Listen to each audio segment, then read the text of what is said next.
અરવલ્લીમાં સ્થાનિક સ્વરાજ્યની ચૂંટણીનો રંગ જામ્યો છે ત્યારે માલપુરના અણિયોલ ગ્રામ પંચાયતના સરપંચ પદના ઉમેદવાર એવા યુવા મહિલા જયશ્રીબેન ઉમેશભાઈ પટેલ, જેમનું નિશાન કડાઈ અને ક્રમ નંબર 2 હોય, તેમની મુલાકાત લેતા અણિયોલ પંચાયતને સ્માર્ટ વિલેજ બનાવવાનો સંકલ્પ કરેલો હોય તેમજ પોલીસ ભરતી માટે તૈયારી કરતા યુવાનો માટે મેદાનની સુવિધા તેમજ સરકારી નોકરીમાં જોડાવાની તૈયારી કરતા સ્પર્ધાત્મક પરીક્ષાઓ માટે વર્ગો તેમજ લાઇબ્રેરીની સુવિધા અને અન્ય બીજા ઘણા વિકાસના કામો માટે તત્પરતા બતાવી હતી।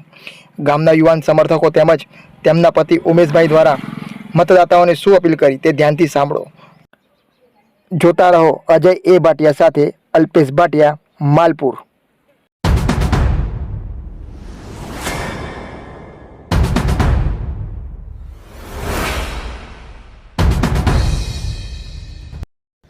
મારું નામ ઉમેશભાઈ વિઠ્ઠલભાઈ પટેલ, અણિયોલ કંપા। અણિયોલ ગ્રામ પંચાયતની ચૂંટણીમાં મારી ધર્મપત્ની જયશ્રીબેન ઉમેશભાઈ પટેલે ઉમેદવારી કરી છે। ક્રમ છે 2, નિશાન છે કડાઈ। તો એમને સાથ સહકાર આપી બધા વિજય બનાવશો તો જે બી કામ આપણા અધૂરા અણિયોલ ગ્રામ પંચાયતમાં જે આજુબાજુ ગામોમાં જે બી કામ અધૂરા હશે કે એ પૂર્ણ કરવા અમે પ્રતિબદ્ધ રહીશું અને કરીશું।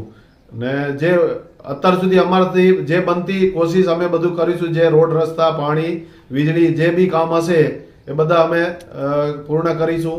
જે બી નવા કામ જે વિકાસ એ બહારથી લાવી કે જે કરવું પડતું હશે એ કામ માટે પૂરેપૂરો સહકાર અમે આપશું। ભાઈઓ તથા બહેનો, આપનો પવિત્ર મત અપાવી અમને વિજય બનાવશો એટલી જ આશા રાખું છું।